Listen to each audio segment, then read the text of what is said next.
Hello,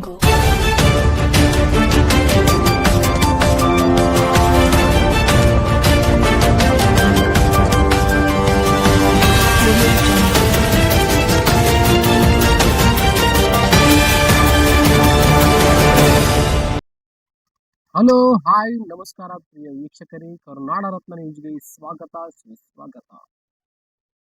ಜಯ ವಿಜಯ ಮಹಿಳಾ ವಿದೋಷ ಶೈಕ್ಷಣಿಕ ಮಹಾಸಂಸ್ಥೆ ಶ್ರೀ ಮುಧೋಳ್ ಕನ್ನಡ ವಿಶ್ವವಿದ್ಯಾಲಯ ಹಂಪಿ ಕಾಲೇಜು ಶಿಕ್ಷಣ ಇಲಾಖೆ ಅಧೀನಕ್ಕೆ ಒಳಪಟ್ಟ ಹಾಗೂ ಮಹೇಶ್ ಚಿತ್ರಕಲಾ ಮಹಾವಿದ್ಯಾಲಯ ಜಮಖಂಡಿಯಲ್ಲಿ ಶ್ರೀ ಎಚ್.ಎಂ. ವಿಶ್ವನಾಥ್ ಉಪನ್ಯಾಸಕರು ಸೇವಾ ನಿವೃತ್ತಿ ನಿಮಿತ್ತವಾಗಿ ಚಿತ್ರಕಲಾ ಪ್ರದರ್ಶನ ಹಾಗೂ ಶಿಬಿರದಲ್ಲಿ ರಚನೆಗೊಂಡ ಕಲಾಕೃತಿಗಳ ಪ್ರದರ್ಶನ.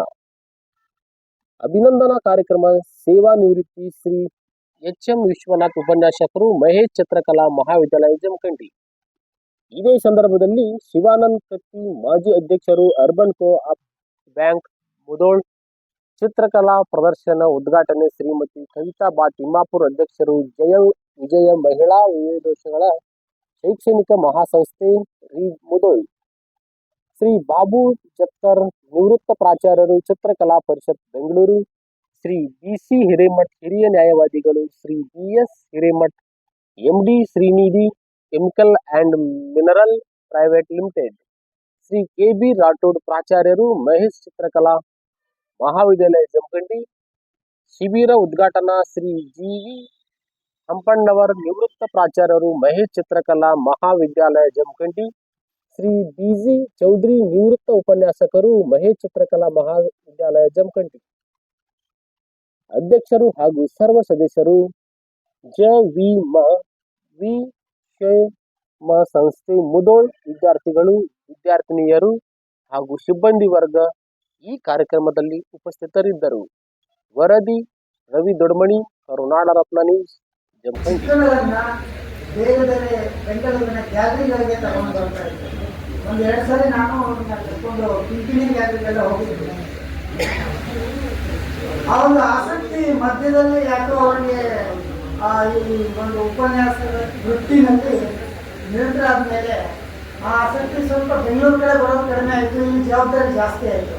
ಹಾಗಾಗಿ ಚಿತ್ರಕಲೆಯನ್ನು ಮುಂದುವರಿಸ್ತಾ ಅವರ ಒಂದು ಸೇವಾವಧಿಯನ್ನು ಬಹಳ ಸೊಗಸಾಗಿ ಅನುಭವಿಸಿದ ವಿದ್ಯಾರ್ಥಿಗಳಿಗೆ ಮಾರ್ಗದರ್ಶನ ಮಾಡ್ತಾ ಅವರು ತಮ್ಮ ನಿವೃತ್ತಿಯನ್ನು ಹೊಂದಿದ್ದು ಬಹಳ ಒಂದು ವಿಶೇಷ. ಮತ್ತು ಅವರ ಬಗ್ಗೆ ಮತ್ತೆ ಹೇಳಬೇಕಾದ್ರೆ ಬಹಳ ಮೃದು ಸ್ವಭಾವದವರು. ಆಮೇಲೆ ಅವ್ರ ಬಗ್ಗೆ ನಾನು ಇಲ್ಲಿವರೆಗೂ ಯಾವುದೇ ಕಂಪ್ಲೇಂಟೇ ಕೇಳಿಲ್ಲ. ಇಡೀ ಕರ್ನಾಟಕದಲ್ಲಿ ಇರ್ತಕ್ಕಂಥ ಎಲ್ಲ ಚಿತ್ರಕಲಾ ಶಾಲೆಯಲ್ಲಿ ಒಬ್ಬರಿಲ್ಲೊಬ್ಬರು ಹಾಗೆ ಹೀಗೆ ಅಂತೇನೋ ಒಂದು ಇರ್ತದೆ. ಎಲ್ಲ ಕಾಲೇಜುಗಳಲ್ಲಿ ಇರ್ತದೆ, ಮನೆಗಳಲ್ಲಿ ಇರ್ತದೆ. ಆದರೆ ಅವರ ಒಂದು ಸೌಮ್ಯ ಸ್ವಭಾವವನ್ನು ಏನೋ ಗೊತ್ತಿಲ್ಲ. ಅವರ ಒಂದು ನನ್ನ ಒಂದು ಪರ್ಸನಲ್ ಅನಿಸಿಕೆ ಇದೆ. ಹಾಗಾಗಿ ಅವರ ಒಂದು ಕಲಾ ಜೀವನ ಇನ್ನು ಮುಂದೆ ಬಹಳ ಸೊಗಸಾಗಿ ಮುಂದುವರಿಲಿ. ಚಿತ್ರಕಲೆಯನ್ನು ಅತ್ಯಂತ ಹೆಚ್ಚಿನ ರೀತಿಯಲ್ಲಿ ಅವರು ಪ್ರಾಕ್ಟೀಸ್ ಮಾಡ್ತಾ ಬೇರೆ ಬೇರೆ ಗ್ಯಾಲರಿಗಳ ಒಂದು ಸಂಪರ್ಕವನ್ನು ಬೆಳೆಸ್ತಾ ಹೇಗೆ ಅವರು ರಾಜ್ಯ, ರಾಷ್ಟ್ರ ಮತ್ತು ಅಂತಾರಾಷ್ಟ್ರೀಯ ಮಟ್ಟದಲ್ಲಿ ಖ್ಯಾತಿಯನ್ನು ಪಡೆದಿದ್ದಾರೆ, ಅದೇ ನಿಟ್ಟಿನಲ್ಲಿ ಅವರು ತಮ್ಮ ಜೀವನವನ್ನು ಮುಂದುವರಿಸಲಿ ಅಂತ ನಾನು ಆಶಿಸ್ತೇನೆ. ಮತ್ತು ಚಿತ್ರಕಲೆ, ಒಬ್ಬ ಚಿತ್ರಕಲಾ ಶಿಕ್ಷಕನಾಗಿ, ಚಿತ್ರಕಲಾ ಪರಿಷತ್ತಿನ ಕಾಲೇಜಿನ ಒಂದು ಉಪನ್ಯಾಸಕನಾಗಿ ನನ್ನ ಅನುಭವ, ಚಿತ್ರಕಲೆ ಒಂದು ಸಂಸ್ಥೆ ಯಾವ ರೀತಿಯಲ್ಲಿ ನಾವು ನಡೆಸ್ಕೊಂಡು ಬಂದಿದ್ದೇವೆ ಅಂತಂದರೆ, ಬೇರೆ ಬೇರೆ ಕಾಲೇಜುಗಳಲ್ಲಿ ಅನುಕೂಲಕ್ಕೆ ತಕ್ಕ ಹಾಗೆ ವಿವಿಧ ಡಿಪಾರ್ಟ್ಮೆಂಟ್ಗಳಿರ್ತವೆ. ಈಗ ನಮ್ಮಲ್ಲಿ ಇಲ್ಲಿ ಪೇಂಟಿಂಗು ಮತ್ತು ಸ್ಕಲ್ಪ್ಚರ್ ಡಿಪಾರ್ಟ್ಮೆಂಟ್ ಇರ್ತದೆ. ಚಿತ್ರಕಲಾ ಪರಿಷತ್ತು ಅದು ಸ್ವಲ್ಪ ದೊಡ್ಡ ಸಂಸ್ಥೆ. ಹಾಗಾಗಿ ಅಲ್ಲಿ ಎಸ್.ಎಂ. ಕೃಷ್ಣ ಅವರು ಟ್ರಸ್ಟಿ ಆಗಿದ್ದರು, ಆಮೇಲೆ ಜಿರಾಜ್ ರಾಘವ್ ಅವರಿದ್ದರು, ಆಮೇಲೆ ನಾಗರತ್ನಮ್ಮನವರು ಇದ್ದರು, ಆಮೇಲೆ ಇವರು ಯಾರು ನೆರೆದಂಥ ಎಲ್ಲ ಚಿತ್ರಕಲಾ ಗುರುಗಳಿಗೂ ನಮಸ್ಕರಿಸುತ್ತಾ, ಈ ಸಂಸ್ಥೆ ಅಧ್ಯಕ್ಷರಾಗಿ ನಾನು ಇಲ್ಲಿ ಬಂದಿಲ್ಲ.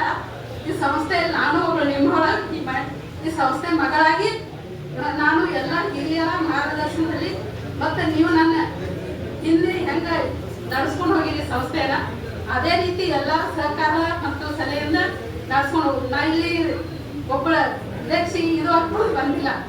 ಎಲ್ಲರೂ ಕೂಡಿ ಈ ಸಂಸ್ಥೆನ ಮುಂಚೆ ಹೆಂಗ ಈ ಗುರುಗಳು ಒಂದೇ ಕುಟುಂಬ ಇದೀವಿ ಅಂತ ಹೇಳಿದಲ್ಲ, ಅದೇ ತರ ಈ ಕುಟುಂಬದಲ್ಲಿ ನಾನು ಒಬ್ಬಳು ಅಷ್ಟೇ. ಇದನ್ನ ಎಲ್ಲರೂ ಕೂಡಿ ಮುಂದುವರ್ಸ್ಕೊಂಡು ಹೋಗ್ಬೇಕು. ಮತ್ತೆ ಈ ಸಂಸ್ಥೆ ಯಾವ ರೀತಿ ಬರಬೇಕಂತ ನನಗೆ ಇವತ್ತು ಇವರು ನಮ್ಮ ಹಿರೇಮಠ ಇದನ್ನ ಏನು ಮಾಡಿದಾರ ಅಂತ ಹೇಳಿದಲ್ಲ, ಅದು ನಾನು ಇವತ್ತ ಇಲ್ಲಿ ಕುಂತು ಕೇಳಿವಾಗಲೇ ಗೊತ್ತು. ಇಷ್ಟ ದೊಡ್ಡ ಒಂದು ಸಂಸ್ಥೆ ಅವರು ಆಗಿನ ಕಾಲದಿಂದ ನಡ್ಸ್ಕೊಂಡು ಬಂದಿದ್ದಾರೆ. ಒಂದು ಇವತ್ತು ನಾನು ಅಲ್ಲಿ ಚಿತ್ರಕಲೆಯನ್ನ ಒಂದು ಉದ್ಘಾಟನೆ ಮಾಡಿ ಹಂಗೆ ನಾನು ಚಿತ್ರ ನೋಡ್ಕೊಂಡು ಹೋಗ್ತಾ ಇದ್ದೆ. ಚಿತ್ರ ನನಗೆ ಅದು ಏನು ಚೆನ್ನಾಗಿದೆ ಅಂತ ಅಷ್ಟೇ ಹೇಳ್ಬೋದಿತ್ತು. ಅದ್ರಲ್ಲಿ ಏನಿದೆ ಅನ್ನೋದನ್ನ ಇವರು ಭಾಗವಹಿಸ್ತಾರೆ ಹೇಳಿದ್ರೆ ಅವ್ರು ಯಾವ ರೀತಿ ಮಾಡಿದ್ರು ಅನ್ನೋದು ಅವ್ರಿಗೆ ತಿಳಿಸ್ಕೊಡ್ರಿ ಅಂತ ಅವ್ರು ಅಂದಾಗ ವಿಶ್ವನಾಥ್ ಸರ್ ಒಂದು ಅವ್ರ ಈಗೆಲ್ಲ ಒಂದು ಚಿತ್ರಕ್ಕೆ ಈ ಅದರದೇ ಆದ ಒಂದು ಇದನ್ನ ಕಾನ್ಸೆಪ್ಟ್ ಇಟ್ಕೊಂಡು ಮಾಡಿದಾರೆ. ಅದು ಇನ್ನರ್ ಮೈಂಡ್ ಅಂತ ಏನು ಇಟ್ಕೊಂಡು ಮಾಡಿದಾರ ಅವ್ರು ತಿಳಿಸ್ಕೊಟ್ಟಾಗ ನಂಗೆ ಗೊತ್ತಾಗಿರ್ಬೋದು ಚಿತ್ರ ಇದು ಹಿಂಗ ಅನ್ನೋದು. ಅಲ್ಲಿ ತನ ನಮಗೇನು ಚಿತ್ರ ಚೆನ್ನಾಗೈತೆ ಅನ್ನೋದು ಮಾತ್ರ ಅಷ್ಟೇ ಗೊತ್ತು, ಇದ್ರಲ್ಲಿ ಹಿಂಗಿದೆ ಅನ್ನೋದೇನು ಗೊತ್ತಾಗಿಲ್ಲ ಅಂತ ಹೇಳ್ತೀವಿ. ವಿಶ್ವನಾಥ್ ಸರ್ಗೆ ಅವರ ಜೀವನದಾಗ ಎಲ್ಲಾ ಮನುಷ್ಯರ ಜೀವನದೊಳಗೆ ನಾವು ಹುಟ್ಟು ಬೆಳವಣಿಗೆ ನೌಕರಿ ಹೋರಾಟ ಹೀಗೆ ನಡೀತಾ ಇರ್ತ.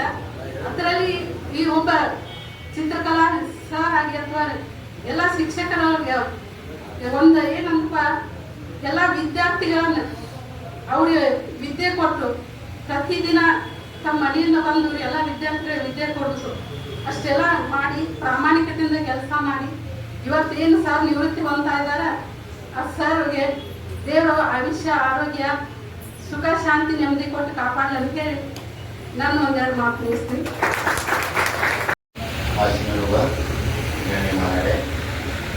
ಇವತ್ತಿನ ಈ ಸಭೆಗೆ ಆಗಮಿಸಿದ ಎಲ್ಲರೂ, ಯಾಕಂದ್ರೆ ಸಮಯದ ಅಭಾವ ಇರೋದ್ರಿಂದ ನಾನು ಪ್ರತಿಯೊಬ್ಬರು ಹೆಸರು ತಗೊಳ್ಳೋಕ್ಕಾಗಂಗಿಲ್ಲ. ಪತ್ರಕರ್ತರು ಬಂದಿದ್ದಾರೆ, ಬೇರೆ ಬೇರೆ ಕಲಾಶಾಲೆಯ ಪ್ರಾಚಾರ್ಯ ನಿವೃತ್ತ ಪ್ರಾಚಾರ್ಯರು ಕೂಡ ಇಲ್ಲಿ ಬಂದಿದ್ದಾರೆ.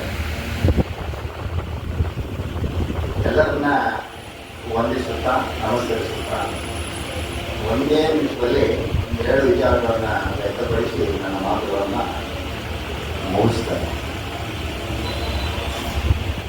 ಎಸ್ ಎ ಪಂಡಿತ್ ಅವರು ಬಾಲಕರಿದ್ದಾಗ ರಾತ್ರಿ ಮಲ್ಕೊಂಡಿದ್ರಂತ. ಬೆಳಿಗ್ಗೆ ಎದ್ದ ತಕ್ಷಣ ಅವ್ರ ತಾಯಿ ತಂದೆಯವರು ಪೋಸ್ಟರ್ಗಳನ್ನು ಹಾಕಿರ್ತಿರಂತೆ. ಮುಂದೆ ಮಹಾಭಾರತದ ರಾಮಾಯಣದ ಪೋಸ್ಟರ್ಗಳನ್ನು ಹಾಕಿರ್ತಿರಂತೆ. ಮಗು ಇದ್ದಾಗನ ಅದನ್ನು ನೋಡ್ತಿದ್ರಂತವ್ರು.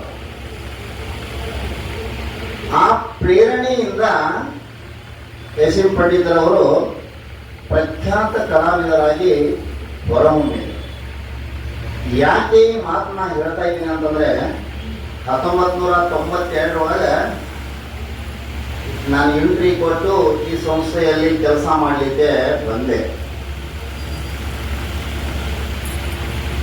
ಬಂದ ನಂತರ ನಮಗೆ ಪಗಾರ ಚಾಲು ಆಗಂಗಿಲ್ಲ. ಬಂದ ತಕ್ಷಣ ಗೋರ್ಮೆಂಟ್ದೊಳಗೆ ಅಪ್ರೂವಲ್ ಆಗ್ಬೇಕು. ಈ ವೈಯಕ್ತಿಕ ಮಹಾವಿದ್ಯಾಲಯದ ಎಲ್ಲ ಗುರುಗಳ ಆಶೀರ್ವಾದದಿಂದ ನಾನು ಡ್ರಾಯಿಂಗ್ ಟೀಚರ್ ಆಗಿದ್ದೀನಿ ಅನ್ನೋದಕ್ಕೆ ನಾವು ಬಹಳ ಅಷ್ಟೇ ಹೆಮ್ಮೆ ಪಡ್ತೀನಿ. ಯಾಕಂದ್ರೆ ಅದು ನನಗೆ ಅನಿರೀಕ್ಷಿತವಾಗಿ ಬಂದೈತಿ. ಆದ್ರೆ ಅದರಿಂದ ನಾನು ಬದುಕ ಕಂಡ್ಕೊಂಡೇನೆ. ಇವತ್ತು ನಾನು ಬಹಳ ಹೆಮ್ಮೆಯಿಂದ ಯಾಕಂದ್ರೆ ಬಹಳ ಸಲ ಹೇಳ್ತೀನಿ ಅಂದ್ರೆ, ಇವತ್ತು ನನಗೆ 80,000 ರೂಪಾಯಿ ಪೇಮೆಂಟ್ ಆಗಿ ಬಂದಿದೆ. ನಾವು ಅಷ್ಟು ಕೆಲಸ ಮಾಡ್ತೀವಿಲ್ಲ ಗೊತ್ತಿಲ್ಲ, ಆದ್ರೆ ಪ್ರತಿಯೊಂದು ಒಂದು ತುತ್ತು ಊಟ ಮಾಡ್ಬೇಕಾದ್ರೂ ನಾನು ಈ ಗುರುಗಳ ನೆನೆಸ್ಕೊಂಡು ಊಟ ಮಾಡ್ತೀನಿ ಅಂತ ಹೇಳಿ ಈ ಸಂದರ್ಭದಲ್ಲಿ ನಾನು ಹೇಳಿಕ್ಕೆ ಇಚ್ಛೆ ಪಡ್ತೀನಿ. ಇನ್ನ ಬಹಳಷ್ಟು ನಾನು ಕಲಿಬೇಕು. ಪ್ರತಿಯೊಂದು ಸರಿ ನಾವು ಭೇಟಿ ಆದಾಗಲೂ ಅವ್ರನ್ನ ತಿಂತಿರ್ತೀನಿ. ದಯವಿಟ್ಟು ಕ್ಷಮಿಸ್ಬೇಕು. ಅವರು ಇನ್ನ ರಿಟೈರ್ಡ್ ಆಗ್ಯಾರ, ಹೆಂಗೂ ಅವ್ರ ಮನೆಗೆ ಹೋಗಿ ನಾನು ತಿಂತೀನಿ ಅಂತ ಹೇಳಿ ಈ ಸಂದರ್ಭದಲ್ಲಿ ಹೇಳ್ತೇನೆ. ನಾನು ಮುಂದೆ ಅವ್ರಿಗಿಂತ ಹೆಚ್ಚಿನ ವಿದ್ಯಾಭ್ಯಾಸ ಮಾಡಿ ಗುರುವನ್ನ ಶಿಷ್ಯ ಬೀರಿಸ್ಬೇಕಂತ ನನ್ನ 60ನೇ ವಯಸ್ಸೊಳಗೆ ಅವ್ರಿಗಿಂತ ನಾನು ಹೆಚ್ಚು ಮಾಡಿ ತೋರಿಸ್ತೀನಿ ಅನ್ನೋದು ನನಗೆ ಹೆಮ್ಮೆ ಐತಿ. ಅದನ್ನು ಮಾಡಿ ತೋರಿಸ್ತೀನಿ. ಅವರಿಂದ ನಾನು ಶಬಾಷ್ಟಿಗೆಯನ್ನು ಪಡಿತೀನಿ ಅನ್ನೋ ಮಾತನ್ನು ಹೇಳ್ತಾ ನಾನು ಇವರ ಅನಿಸಿಕೆಯನ್ನು ಹೇಳ್ತಾ ಇದ್ದೀನಿ. ಈಗ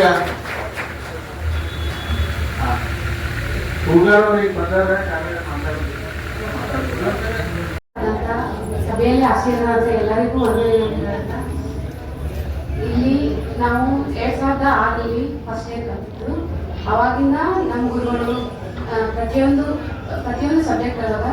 ಒಬ್ಬೊಬ್ರು ಒಂದೊಂದು ಥರ ಎಲ್ಲ